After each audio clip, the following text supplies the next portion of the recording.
Have you ever wondered what happens to the human brain when it is trapped in an argument it fundamentally cannot win? Broadcast live to an audience of highly educated, thoroughly caffeinated strangers who have spent years studying the exact topic you just Googled. Oh, it is not pretty. No, it is not. You are about to endure the audio equivalent of a multi-car pileup in a Wendy's drive-thru. Today's deep dive is a recorded, multi-hour theological debate from a Clubhouse room.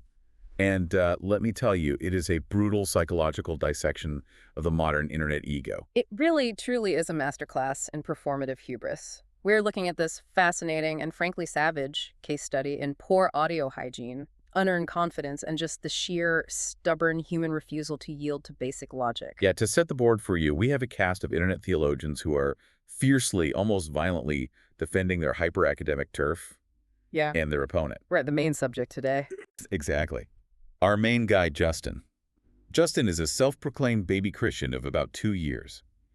He possesses a genuinely terrible microphone, an astounding lack of self-awareness, and the staggering bulletproof confidence of a guy who, just discovered Wikipedia for the very first time. Which is an incredibly volatile combination when you are walking into a digital room full of people who quite literally spend their weekends intensely debating 16th century Reformed theology, and the intricacies of ancient Greek syntax. Our mission today is to brutally and systematically unpack the absolute carnage of this conversation.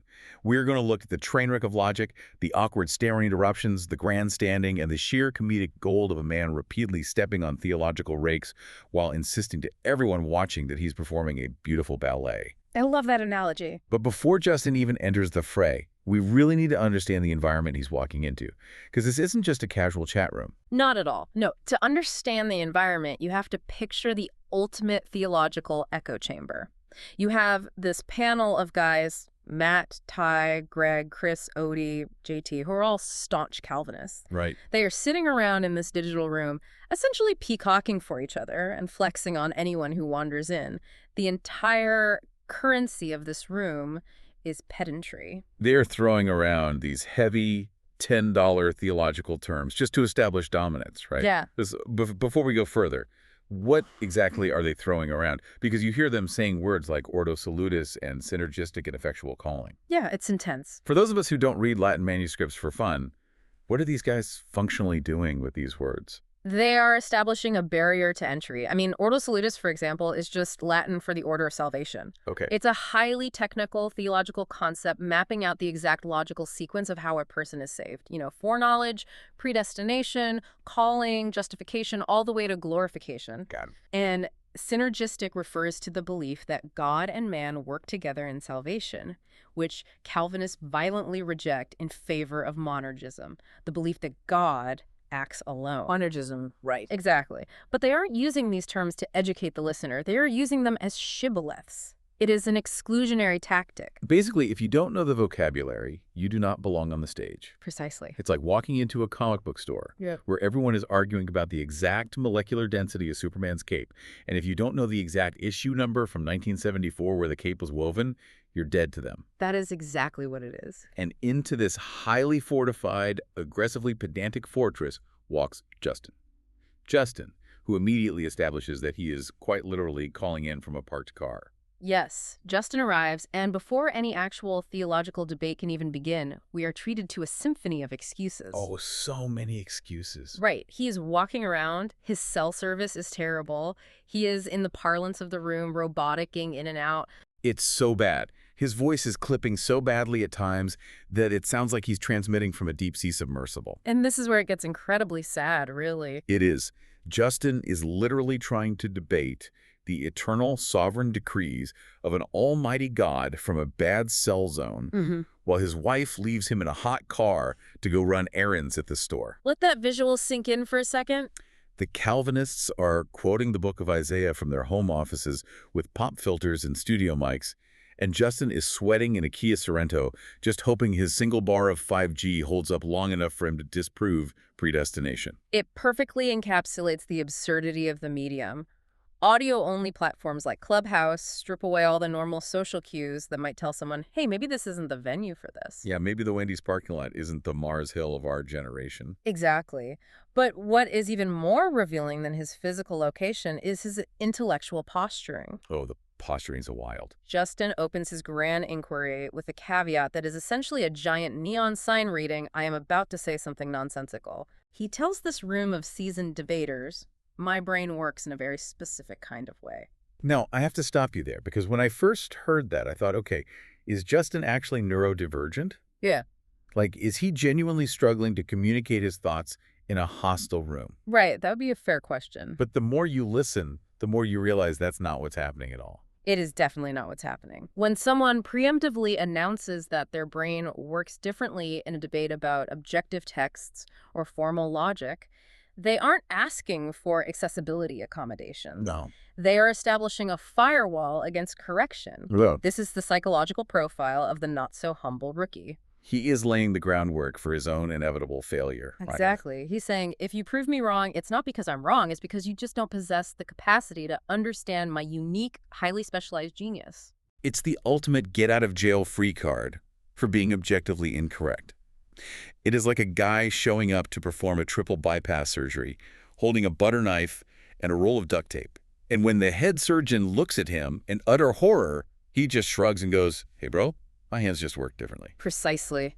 And he wraps this entire defense mechanism in the classic internet troll disguise. You know the one. Oh, I'm just asking questions. Yes. He keeps telling them, I'm not trying to argue, I'm just analyzing things. But he doesn't listen to a single answer. He asks a question, they give him a highly detailed, scripturally backed response, and he just steamrolls right over it with another half-baked thought. Right. If you're just asking questions, you generally wait for the answer. Because the just asking questions posture is a transparent veil. He's not seeking information. He is seeking validation. Absolutely. When they provide answers that conflict with his preconceived notions, severe cognitive dissonance kicks in. He refuses to actually absorb what anyone else is saying because doing so would require him to admit his specific brain might just be specifically uneducated on this topic. It is an ego preservation strategy playing out in real time, and when the ego is threatened, people escalate. Which brings us to Justin's first major tactical error. Oh, boy. He realizes that just quoting random, out-of-context Bible verses isn't working on guys who literally read Koine Greek, the original language of the New Testament, for fun. Yeah. So Justin decides to pivot. A terrible idea. He abandons the theology he doesn't understand and decides to engage them in a discipline he understands even less. Philosophy. Welcome to the great syllogism disaster of 2026. This is where the secondhand embarrassment becomes almost physical. I was cringing so hard. Justin tries to sound incredibly smart by demanding the room use a formal logic syllogism to prove their point about free will and God's desires. Now, let's briefly calibrate here. Most people know roughly what a syllogism is from high school philosophy. All men are mortal. Socrates is a man, therefore Socrates is mortal. The classic funnel analogy, right? Exactly. A syllogism is essentially a logical funnel. If you pour pure, true ingredients, your premises, into the top of the funnel, the rigid structure of formal logic guarantees that the mixture coming out the bottom of your conclusion will also be pure and true. Right. It's a mechanism for deductive reasoning. But Justin isn't pouring pure ingredients. Justin is pouring gravel into the funnel and getting furious when water doesn't come out. That's a great way to put it. He tries to set up this trap. He says, okay, premise 1, God desires to bring people into existence to have free will. Premise 2, God desires that no one goes to hell. Premise 3, people do go to hell. And then the conclusion. Right. Therefore, and this is where he genuinely thinks he's dropping a mic, therefore, God's desire for free will is greater than his desire for people not to go to hell, which means God prefers people to go to hell. The structural breakdown of his logic is just spectacular. He fundamentally does not understand how a syllogism works. Not at all. He is importing brand new concepts like the word prefer and the concept of measuring the weight of desires directly into the conclusion. That is a massive logical fallacy. You can't do that. No. The conclusion of a valid syllogism must only contain the terms established in the premises. You can't just sprinkle new emotional states onto the conclusion because it fits your narrative. Broom calls them on it immediately. They are practically climbing over each other to point out how broken his argument is. They're telling him, Justin, that's not a formal argument. The conclusion doesn't logically follow from the premises. You are committing a non sequitur. And Justin, sitting in his sweltering Kia Sorento, begins to panic. He's losing the logic battle. So what does he do? He turns to AI. Oh, this part. He literally plugs his own broken argument into the AI chatbot Grok in real time, on the mic, while arguing with 5 actual human beings. Which is perhaps the most modern, tragically hilarious detail of this entire exchange. The sheer psychology of that moment is staggering. It really is. He is so desperate for an authority to validate him that he outsources his intellect to a chatbot. He essentially says, I can't beat you, so let me get a machine to tell you you're wrong. And the machine betrays him. He feeds it to Grok, and Grok spits back that the argument is invalid. The AI literally tells him there's a significant gap between what the premises say and what the conclusion claims. Even the AI knows. Right. Yeah. And how does Justin react? Does he experience a moment of humility? Does he say, wow, even the robot thinks I'm bad at logic? Absolutely not. The ego cannot allow that. No. He blamed the Calvinists. He says to them, see, the AI says it's invalid because you won't let me use the right words. Incredible. He blames his opponents for his AI, confirming that his logic is garbage. What is fascinating here is the absolute word salad he creates to try and cover his tracks after the AI fails him. He constantly conflates the word desire with preference and decree. Oh, he mixes them all up. Right. In theological and philosophical debates, these words have highly specific, distinct meanings. A decree is an absolute sovereign order. It is going to happen. A desire is an emotional or moral wish. A preference requires a ranking of competing outcomes. And he doesn't care about the difference. Justin mixes them all into a blender, hits puree, and then gets incredibly angry when the Calvinists attempt to correct his sloppy terminology.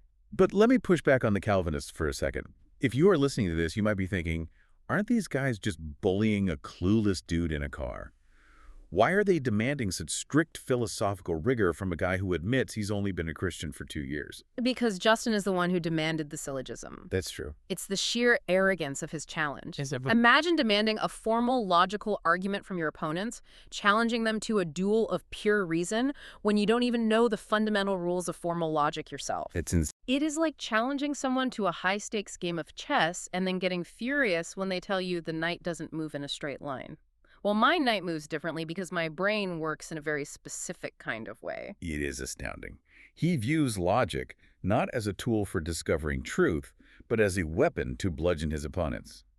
But because he doesn't know how to hold the weapon, he just ends up repeatedly hitting himself in the face with it. And this public failure creates a desperate need to pivot again. He can't win on logic, his AI betrayed him, so he has to drag the fight back to familiar theological territory. Which brings us to the passive observer ambush. Here we go. Justin, fresh off having his intellect dismantled, decides he wants to talk about the Trinity. He wants to talk about how the Father, Son, and Holy Spirit work together during the crucifixion.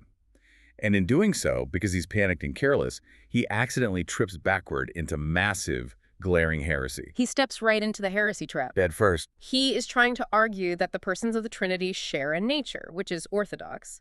But then he clumsily attempts to apply that to the mechanics of the cross. In his attempt to parse out who did what during the crucifixion, he fumbles his words and heavily implies that God the Father was simply a passive observer. Oh, you can't say that in this room. That the Father just stood by and watched the Son be crushed by the Romans. And you can just feel the room physically lean into their microphones. It is like throwing a wounded gazelle into a tank of great white sharks. They were ready. Matt, who has the theological precision of a military sniper, does not miss a single beat. He instantly drops Isaiah 53-point doors directly onto Justin's head. It pleased the Lord to crush him. Boom. Devastating. The Father wasn't a passive observer eating popcorn in the heavenly bleachers. The Father was the one executing the act of crushing. We need to pause and explain why this is such a devastating blow in this specific room.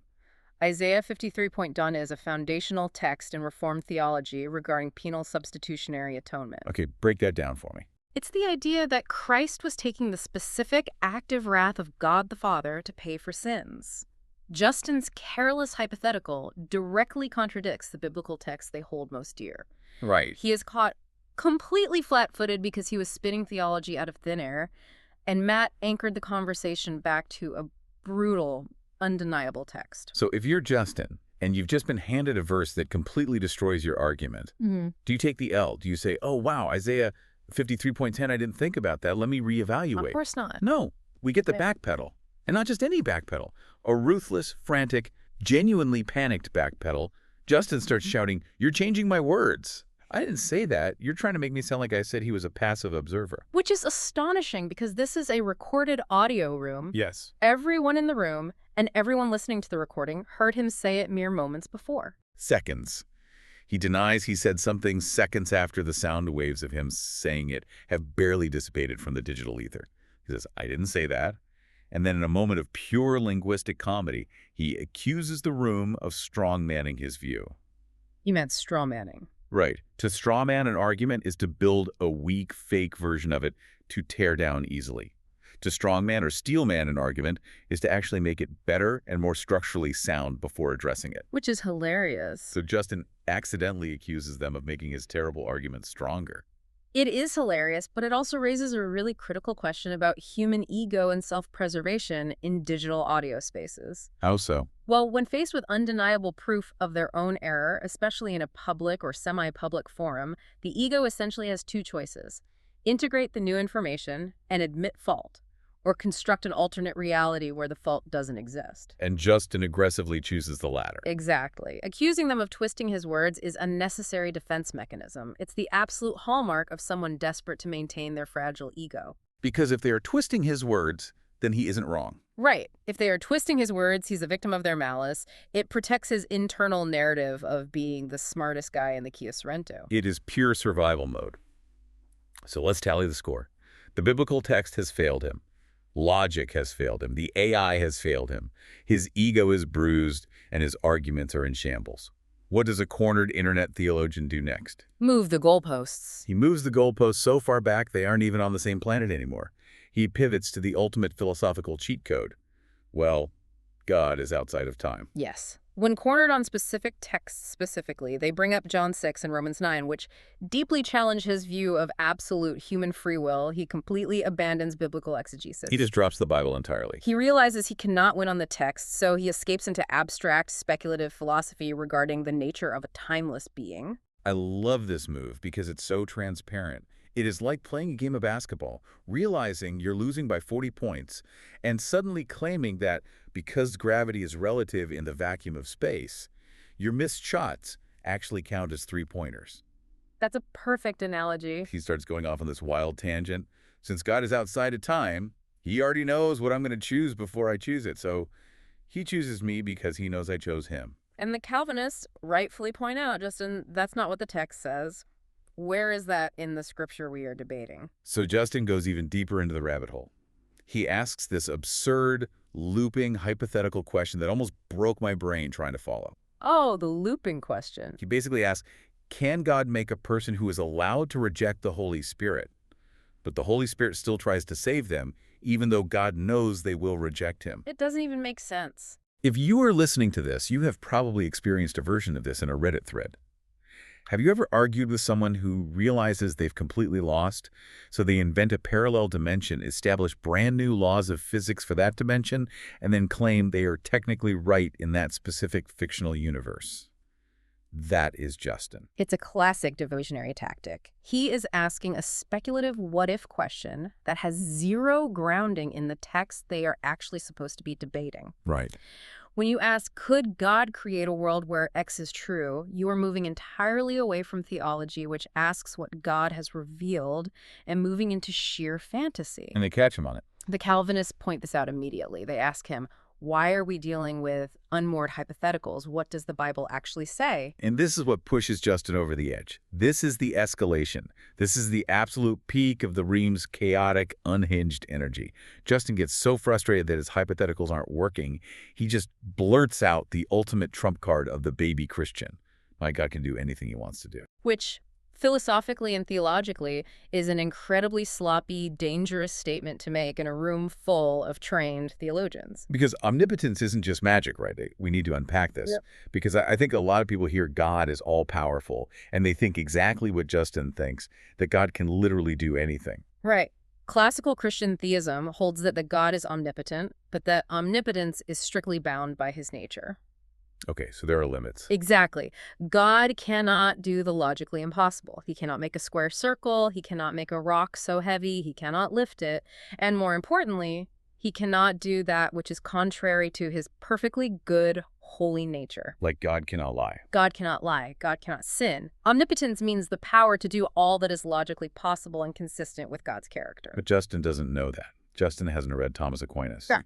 Justin thinks omnipotence means infinite magic powers with zero rules or constraints. So he yells, "My God can do anything." And this is the moment. This is where Chris, one of the Calvinists, who's been listening to this nonsense for hours, quietly seething in the background, just goes absolutely nuclear. It is a shocking, violent, rhetorical pivot. Chris just deadpans. With scorched earth, unadulterated savagery, so your God can confer children then, right? Oh my gosh. I know. You and I just need to take a moment to marvel at the sheer savagery of internet theology rooms. They go from 0 to 1,000 in a split second, from politely debating the Greek tense of a verb in the Gospel of John to, can your God commit the most heinous atrocities imaginable? It's an extreme, visceral example, undoubtedly chosen for maximum shock value. But we need to understand how Chris is operating here. Break it down for us. Chris is utilizing a very specific philosophical tool called reductio ad absurdum. Reducing to absurdity. Exactly. Reducing your opponent's argument to its most absurd, horrifying logical conclusion. He is saying, Justin, if your premise is true, if God can literally do anything unrestricted by a holy moral nature, then God can commit ultimate evil. And Justin is just horizontally horrified. You can hear the sputtered physical realization as he gets trapped by his own exceptionally lazy definition of omnipotence. He stammers, no, my God only does good things. He walked right into it. And Chris just smoothly, effortlessly locks the trap. So God is bound by his nature. He can't just do anything. Yeah. Thank you. Justin walked right into the rake, stepped on it, and the handle hit him directly between the eyes. It perfectly highlights the danger of throwing out theological platitudes without understanding their underlying implications. Yeah. Justin uses God can do anything as an emergency escape hatch from a difficult argument about predestination, entirely unaware that the statement, left unqualified, destroys the very foundation of a good and moral God. So Justin is bruised, beaten, his theology's a mess, and his AI failed him. His phone battery is probably dying in the car. His wife is probably walking back to the Kia with the groceries. It is time for his final stand. The grand finale. He decides to go for his ultimate gotcha moment. The routine I like to call the failed mall magician. He asks the room what he believes is an inescapable, unanswerable trap. He says, I have a simple yes or no question. Does Yahweh the Most High get crucified? Now, to the untrained ear, that sounds like a straightforward question. Right, like just a basic Sunday school question. But in a room of Calvinist theologians, this is a glaring, neon-lit, loaded question, similar to have you stop beating your wife. Right. It's designed so that a simple binary yes or no will automatically implicate the answerer in a severe theological error. Unpack the trap for us. Yeah. Why is this such a dangerous question to answer with a simple yes or no? Because it forces a violation of Trinitarian orthodoxy. If they say a flat yes, Yahweh the Most High gets crucified, they risk falling into a 3rd century heresy called patripassianism. Patripassianism. Okay, what is that? Patripassianism essentially claims that God the Father suffered on the cross. But classical theology dictates that God the Father is immutable, unchanging, and impassible. He cannot suffer. Only the incarnate Son suffered in his human nature. Gotcha. Conversely, if they say a flat no, they risk denying the deity of Christ altogether, implying Jesus wasn't fully God. So the Calvinists who actually know the historical landmines buried in this question completely refuse to take the bait. They ask him to specify. They say, Justin, do you mean the person of the Son or do you mean the divine nature? Because we believe Jesus is Yahweh, but we need to clarify if you mean the Trinity as a whole or the incarnate Son. They demand nuance. Because precision is absolutely necessary when discussing the hypostatic union. Which is? The incredibly complex doctrine of the dual nature of Christ, fully God and fully man. You simply cannot use sloppy, ambiguous language here without stumbling into ancient heresies that were intensely debated and settled at the Council of Chalcedon in 451 AD. But Justin doesn't know about the Council of Chalcedon. Justin wants a yes or no. And when they refuse to give him a simple binary answer to a highly complex theological trap, he throws a massive tantrum. A complete meltdown. He completely melts down. He dramatically announces, this is why your theology is false. Because you can't just say yes or no. This is exactly why I can never be a Calvinist. It is the ultimate intellectual cop-out. He creates a false binary, and when highly educated experts point out that reality is infinitely more complex than a yes or no toggle, he uses their demand for accuracy as proof that they must be hiding something. Yeah. It is anti-intellectualism disguised as righteous indignation. And this is where JT, another guy in the room who has been silent for a very, very long time, finally descends from the heavens to deliver the absolute killing blow. I have to quote JT enthusiastically here because it is the most perfect analogy for internet debates I have ever heard. It is brilliant. JT keys his mic and says, Justin, you know what you're like. You're like a hack card magician. You spread out a deck, you try to force a specific card on the audience, and when they don't pick the card you forced, you bicker and whine that they ruined your trick. You're mad because they didn't follow your setup. It is a brilliant, devastating breakdown of Justin's entire methodology. JT exposes the core truth. Justin isn't engaging in a dialogue. He's trying to execute a predetermined routine. Right. He has a script in his head where he asks a provocative question. The Calvinists give the wrong binary answer, and he drops a truth bomb that destroys their worldview. When they refuse to follow his script, he doesn't have the theological agility to adjust. He just blames the audience for ruining the show. The mall magician gets his cape tangled in his own prop table. And this utter humiliation leads to Justin's most pathetic admission of the entire night. Right at the end, after hours of fighting, interrupting, misusing terms, pulling up grok, and lecturing 5 guys who clearly know vastly more than him, Justin explicitly admits, on a hot mic, I really don't know why I believe what I believe. That statement is the defining moment of this entire deep dive. We have a man who has spent hours fiercely defending a theological position, utilizing incredible amounts of aggressive, combative energy, only to confess at the very end that he possesses absolutely no foundational support for his own claims. Wild. It is the purest distillation of the Dunning-Kruger effect ever caught on audio. Explain the Dunning-Kruger effect for us in this context. Why was he so confident? The Dunning-Kruger effect is a cognitive bias where people with limited competence in a particular domain overestimate their abilities. Justin was so confident precisely because he lacked the baseline knowledge required to understand how much he didn't know. He thought the theology of the Trinity was simple because he didn't know enough to see the complexity. When he finally hit the wall of the Calvinist expertise, the illusion shattered, and all that was left was that hollow admission. The comedy of it is just overwhelming. You thought 5 people for 4 hours to defend a hill you don't even know the name of, and you don't even know why you're standing on it. And the room, finally exhausted by the staggering admission of futility, rightly kicks him to the curb. They basically say, go figure out what you believe before you come in here lecturing us. Which brings us to the aftermath, because the psychology of the room once Justin is gone is just as fascinating and, frankly, just as flawed. Oh, absolutely. Section 6, the echo chamber victory lap. Because the roasting doesn't stop with Justin. Once he finally drops off the call, the Calvinists sit back, light up their metaphorical cigars, and start vigorously, aggressively patting each other on the back.